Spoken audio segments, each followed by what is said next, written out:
ከልቡ እንደ ሰው የኖረ ከልቡ ታጋይ የነበረ አብዮተኝነትና የነጻነት ትግል ምን እንደሚመስል በተግባር ለዓለም ያሳየ ሀገርን ከባርነት ነፃ ማውጣትና ሀገርን ማስተዳደር እንዴት እንደሆነ ተምሳሌታዊ በሆነ መልኩ ተግባራዊ ያደረገ ነው። ገና ከልጅነቱ ጀምሮ የፖርቱጋል ቀኝ ገዢዎች በዜጎቹ ላይ ያደርሱ የነበረውን ግፍና ሰቆቃ እየተመለከተ ያደገና አድጎም ሀገሩን ነፃ ያወጣና እና አሜሪካንን እንቅልፍ ያሳጣ ሰው ነበር። ሰውየው እጅግ የላቀው የአመራር ጥበቡና ቆራጥ አርበኛነቱ እንዲሁም ፓን አፍሪካኒስትነቱ ከሞዛምቢክ አልፎ በደቡብ አፍሪካ የነበረውን ጸረ አፓርታይድ ትግልንም የደገፈና በሙጋቤ ይመራ የነበረውን የዚምባብዌ የነጻነት ትግልም ከፍ ወዳለ ደረጃ ያሻገረ ነው። በአፍሪካውያን ዛሬም ድረስ በእጅጉ ይደነቃል። ስሙ በምስጋና ይነሳል። አዘውትሮ የሚጠቀመው አሉታ ኮንቲኒዋ የሚለው መፈክሩም በሞዛምቢካውያን ዘንድ የመግባቢያ ቋንቋ ሆኗል። A luta continua. A luta continua.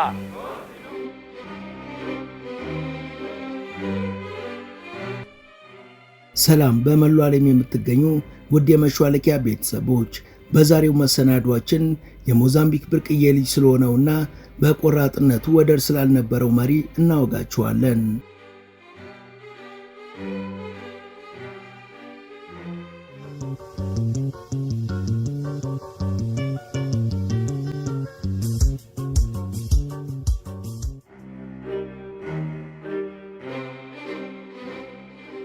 ሳሞራ ማሼል ይባላል። በሴፕቴምበር 29 ቀን 1933 በሞዛምቢኳ ጋዛ ግዛት በምትገኘው ቺሊምቤሌ መንደር ነው የተወለደው። ወላጆቹ በግብርና ሙያ የተሰማሩ ሲሆን ልክ እንደ ሁሉም ጥቁር የአገሪቷ ገበሬዎች ለፍተው ያመረቱትን ለነጮች በርካሽ ዋጋ ለመሸጥ እየተገደዱ ነው ሕይወታቸውን የመሩት። እርሻቸውንም ከሰብል ምርት ወደ ጥጥ ለማዞር ተገደዋል። እንዲህም ሆኖ ግን በተሻለ መልኩ ስኬታማ የሚባሉ ቤተሰቦች ናቸው። ሳሞራ ዕድሜው ለትምህርት ሲደርስም አንድ የካቶሊክ ትምህርት ቤት ገብቶ እስከ 4ኛ ክፍል ድረስ ተምሯል። ሃይስኩልን ግን አልጨረሰም። ከዛ ግን ከዓመታት በኋላ በማፑቶ ከተማ በነርሲንግ ዲፕሎማ መማር ጀምሮ ነበር። ለሕክምና ሙያ ጠንካራ ፍላጎት የነበረው በመሆኑም እንደምንም ተጣጥሮ በጤና ረዳትነት ተቀጥሮ በሆስፒታል ውስጥ መስራት ጀምሮ ነበር። ሳሞራ ከልጅነቱ ጀምሮ የአገሪቷ ዜጎች በነጮች ይደርሱባቸው የነበሩትን የተለያዩ በደሎችና ግፎች እየተመለከተ ከማደጉ ባሻገር በጤና ረዳትነት በሚሰራበት ሆስፒታል ውስጥም ነጮች በጥቁሮች ታካሚዎች ላይም ሆነ በጥቁር የጤና ባለሙያዎች ላይ ያደርሱ የነበረውን ማንቋሸሽ፣ አድሎና ማግለልን መመልከት የዕለት ተዕለት ተሞክሮው ነበር።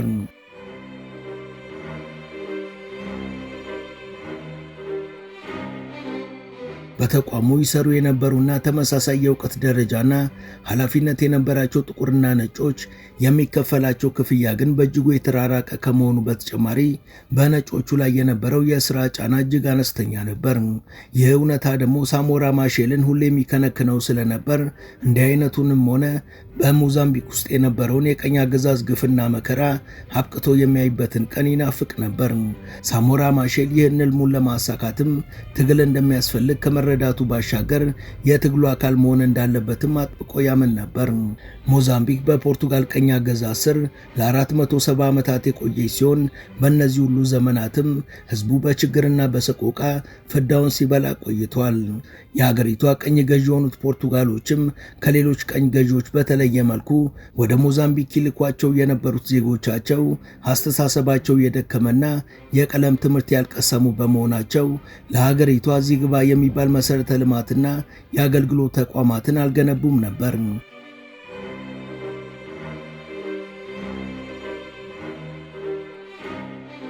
በወቅቱ የሞዛምቢክ ሕዝብ ወደ ነጮቹ ኪስ የሚገባ አድካሚ የወርቅ ቁፋሮ እያደረገ ጉልበቱ ይበዘበዝ ነበር።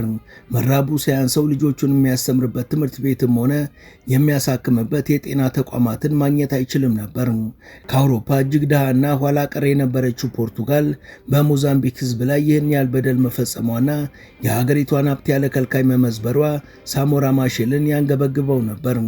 ፖርቱጋሎቹ ሞዛምቢካውያንን አሳንሰውና በንቀት ከመመልከት አልፈው እነሱ ጉልበታቸውን በርካሽ ሸጠው ያጠራቀሙትን ገንዘባቸውንና መሬታቸውንም እየነጠቁ ያፈናቅሏቸው ነበር። ሳሞራ ማሼል አያቶቹ በነጮች ተታለው ገንዘባቸውን ሲነጠቁም ባይኑ የተመለከተ ሲሆን መሬታቸውን የተነጠቁ ዜጎችም በደቡብ አፍሪካ በግብርና ስራ ለመሰማራትና ጉልበታቸውን ሸጠው ለማደር በገፍ ሲሰደዱም ታዝቦ ነበር። ሌሎቹ ደግሞ በደቡብ አፍሪካ የማዕድን ቁፋሮ ላይ ተሰማርተው አደገኛ በሆኑ ጉድጓዶች ውስጥ እንደሚሰሩ ያውቅ ነበር። አንድ ወንድሙንም የተነጠቀው በዚሁ በወርቅ ቁፋሮ ጉድጓድ አካባቢ ጥቅም ላይ በሚውለው በደማሚት ፍንዳታ ነበር።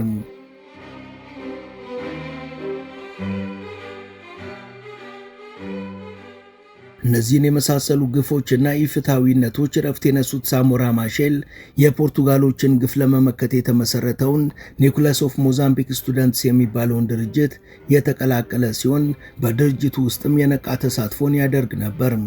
ከትንሽ ጊዜ በኋላም ወደ አመራርነት መምጣቱን ተከትሎ በፖርቱጋሎቹ ኢላማ ውስጥ መግባቱና መታደን በመጀመሩ ከሞዛምቢክ የሚባረሩ በርካታ ታጋዮች እንደሚያደርጉት እሱም ወደ ታንዛኒያ በመሰደድ ከሞዛምቢክ ውጪ በህቡ ይንቀሳቀስ የነበረው የፍሬሊሞን ፓርቲ አባላት የሆኑትንና በታንዛኒያ የነበሩትን ሞዛምቢካውያንን ተዋውቋል። ፍሬሊሞን ማለት የሞዛምቢክ ነፃ አውጪ ግንባር ማለት ሲሆን ጸረ ቅኝ አገዛዝ የትግል እንቅስቃሴ የሚያደርግና በዶክተር ኤድዋርድ ሞሌ የተመሰረተ ነው። ይህ ቡድን በወቅቱ በታንዛኒያው መሪ ጁሊየስ ኔሬሬ ከፍተኛ ድጋፍ ይደረግለት የነበረ ሲሆን ሳሞራ ማሼልም የንቅናቄውን አመራሮች ለመተዋወቅ በሄደበት ወቅት ለአባላቱ ወታደራዊ ስልጠና የተሰጠ ነበር። ወታደራዊ ስልጠናው ከአውሮፓዎቹ የተደበቀ በሩሲያ በኩባና በአልጄሪያ ግን ድጋፍ ይደረግለት የነበረ ስልጠና ነው። ሳሞራ ማሼልም በወቅቱ የስልጠናው አባል ለመሆን ምንም አላቅማማም።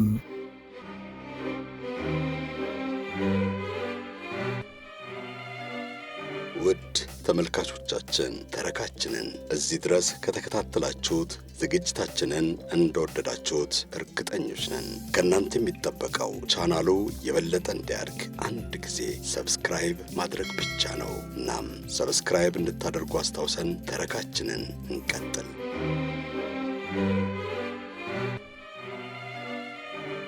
ዋነኛው ወታደራዊ ስልጠና የሚሰጠው በአልጄሪያ ስለነበረም ሳሞራ ማሼል ወደ አልጄሪያ ለስልጠና ከተጓዙት የመጀመሪያ ሰልጣኞች ውስጥ ተካቶ ወደ አልጄሪያ ተጉዟል። ከስልጠናው በኋላም በ1964 ፍሬሊሞን የመጀመሪያውን ወታደራዊ ጥቃት በፖርቱጋል ቀኝ አገዛዝ ላይ ባደረሰበት ጊዜ ቀድመው ከዘመቱት ውስጥም አንዱ ነበር። ፍሬሊሞን የተባለው የነጻነት ግንባር ወደ ትጥቅ ትግል ለመግባት የወሰነው ከፖርቱጋል ጋር በነጻነት ዙሪያ የተደረገው ድርድር ውጤት ሳያመጣ በመቅረቱ ነበር። በ1964 የተጀመረው ይህ የፍሬሊሞኖች የትጥቅ ትግል ቀላል የሚባል አልነበረም። ለአስጨራሽ የትግል ሂደትን የጠየቀና በርካታ መስዋዕትነት የተከፈለበት ነበር። የፍሬሊሞኖች ድንገተኛ ጥቃቶችን ተከትሎ ፖርቱጋል ፒዳ የተባለ ገዳይ ፖሊሶችን አሰልጥኖ ከደቡብ አፍሪካው የአፓርታይድ አገዛዝ ጋር በመተባበር መረጃ እየተለዋወጠ ቁልፍ የሆኑ አመራሮችን በመግደል ትግሉን ማደናቀፍ ጀመረ። በ31 ዓመቱ ይህን ትግል የተቀላቀለው ሳሞራ ማሼል በግንባርም ሆነ በአመራር ደረጃ ባበረከተው ከፍተኛ አስተዋጽኦ በስልጣን ተዋረዱ ከፍ ወዳለ ኃላፊነት እያደገ ሄዶ ወደ ዋና ጸሐፊነት ከዛም የግንባሩ ምክትል መሪ ለመሆን ችሏል። ከጥቂት ጊዜ በኋላ የድርጅቱ ዋና ኃላፊ ዶክተር ኤድዋርዶ ሞንሌ መገደሉን ተከትሎ ሳሞራ ማሼል የፍሬሊሞን መሪና የሰራዊቱ አዛዥ ሆኗል። ፍሬሊሞን ወታደራዊ ጥቃቱን እያጠናከረ መጥቶ በአንድ ወቅት የፖርቱጋሉን ስርዓት ለመገልበጥ መሞከሩን ተከትሎ ፖርቱጋሎች ወደ ድርድር ለመምጣት ተገደዱ። በወቅቱ ሳሞራ ማሼል ለፍሬሊሞን አባላት ያቅርብ የነበረው ንግግርና በየመድረኩ መዝሙሩ አብሯቸው እየዘመረ እነሱን ያነሳሳበት የነበረው መንገድ በመላው ሞዛምቢካውያን ትልቅ ከበሬታን አስገኝቶለታል።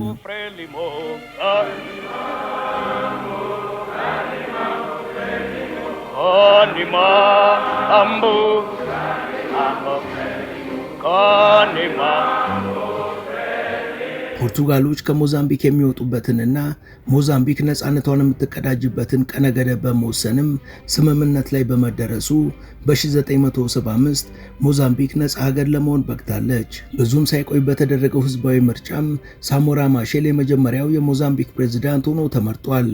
ምንም እንኳን ሞዛምቢክ ከቀኝ አገዛዝ የተላቀቀች ነፃ ሀገር መሆኗ ቢረጋገጥም መሰረተ ልማቶቿም ሆኑ የማህበራዊ አገልግሎት ተቋሞቿ የተዳከሙና አሉ የሚባሉበት ይዞታ ላይ አልነበሩም። የሳሞራ ማሼል መንግስትም ከቀድሞ ስርዓት የተረከበው ይህ ነው የሚባል ሀብትም ሆነ የገንዘብ ክምችት አልነበረም። ባጭሩ መንግስት ለህብረተሰብ አገልግሎት የሚያውለው የስራ ማስኬጃም ሆነ ለሰራተኛ የሚከፍለው ደሞዝ አልነበረውም።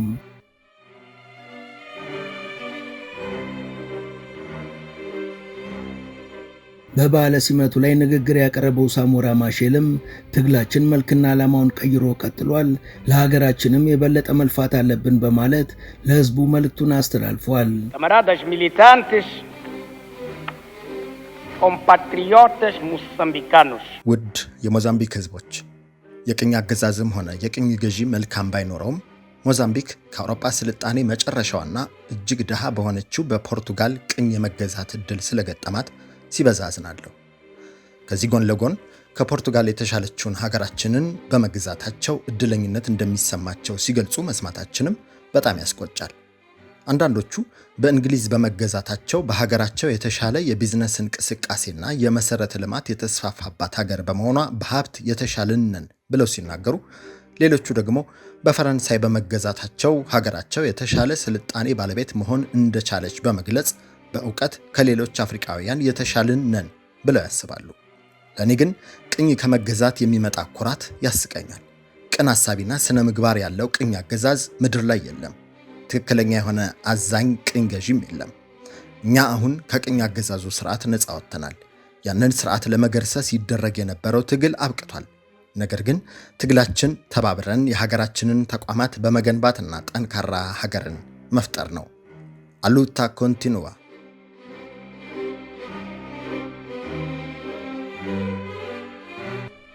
በአንድ ወቅት በተዘጋጀ መድረክ ላይ ደግሞ እሱ አሉታ ኮንቲኒዋ በሚል ጊዜ ህዝቡም ተቀብሎ አሉታ ኮንቲኒዋ በማለት ሲያስተጋባ ምንድነው አሁን የምንታገለው ብሎ ህዝቡን ጠየቀ። ህዝቡም በዝምታ መልሱን ከራሱ ይጠብቅ ጀመር። እሱም ትግላችን በእርዛት በረሃብና በፍትህ አልባነት ላይ ነው። ከዚህ በተረፈ በሞዛምቢክ ትምህርት በፍጥነት እንዲስፋፋና የጤና ተቋማት በቂና ተደራሽ እንዲሆኑ የበለጠ መልፋት አለብን። የሀገራችን ሀብቶች ለዜጎቻችን ጥቅም እንዲውሉና ገበሬዎቻችንም የመሬት ባለቤትነታቸው እንዲረጋገጥ በፖሊሲዎች ተደግፈን መስራት አለብን ብሏል። Em Moçambique, o trabalho político constante da Frelimo permitiu que a nossa linha clara e justa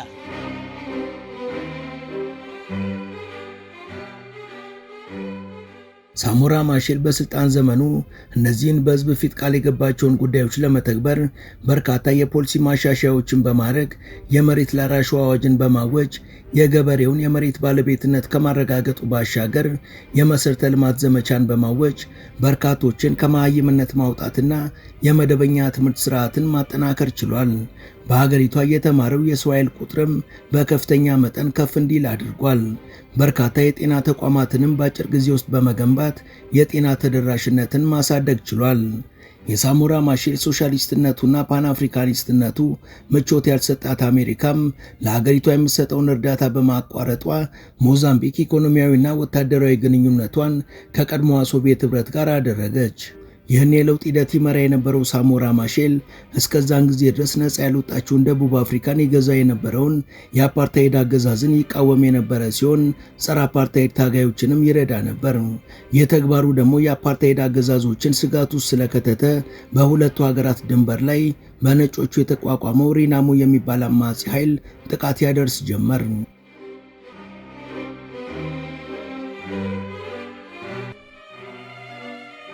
የኃይሌ ሞዛምቢክ ብሔራዊ ንቅናቄ ተብሎ የሚጠራና ከደቡብ አፍሪካና ከሞዛምቢክ ነዋሪዎች በሆኑ አማጽያኖች የተዋቀረ ሲሆን ሳሞራ ማሼል የጸረ አፓርታይድ ትግልን ይደግፍ ስለነበረ የደቡብ አፍሪካው አገዛዝም ይህን ቡድን ከማቋቋሙ አልፎ በደንብ ይደግፈው ጀመር። ይህ ቡድን በንጹሃን ዜጎችና በመሰረተ ልማቶች ላይ ተደጋጋሚ ጥቃቶችን እየፈጸመ በርካቶች በመሞታቸውና በመፈናቀላቸው ምክንያት ጉዳዩ ወደ እርስ በርስ ግጭት ተለውጦ ሞዛምቢክ 1 ዓመት የፈጀ የእርስ በርስ ጦርነት ውስጥ ገብታ ኢኮኖሚዋ ክፉኛ ደቋል።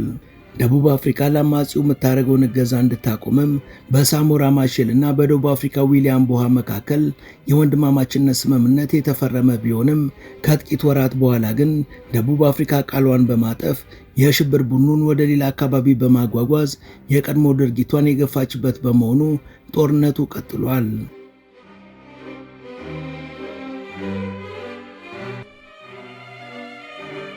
ሳሞራ ማሼል ሰላም ሊመጣ ይችላል የሚል ተስፋ ስለነበረው በ1986 የአፍሪካ ብሔራዊ ኮንግረስ በጠራው የሰላም ድርድር ላይ ለመሳተፍ ወደ ዛምቢያ ቀናም። ግና ከድርድሩ በኋላ ወደ ሞዛምቢክ ሲመለስ አይሮፕላኑ በደቡብ አፍሪካና በሞዛምቢክ ድንበር ላይ በደቡብ አፍሪካ ስፔሻል ፎርስ በተፈጸመ ጥቃት የተከሰከሰች ሲሆን ሳሞራ ማሼልም ሕይወቱ አልፏል። ኦክቶበር 28 ቀን 1986ም በርካታ የአፍሪካና የዓለም መሪዎች በተገኙበት በሺዎች የሚቆጠሩ ሞዛምቢካውያን በእንባ እየተራጩ ስሙንም እያወደሱ የቀብር ስነ ስርዓቱ ተከናውኗል። ለመላው የዓለም አብዮተኞች ተምሳሌት የነበረው ሳሞራ ማሼል ቢሞትም ሃሉታ ኮንቲኒዋ የሚለው መፈክሩ ግን ዛሬም በዓለማችን በአራቱ ማዕዘናት ማስተጋባቱን ቀጥሏል።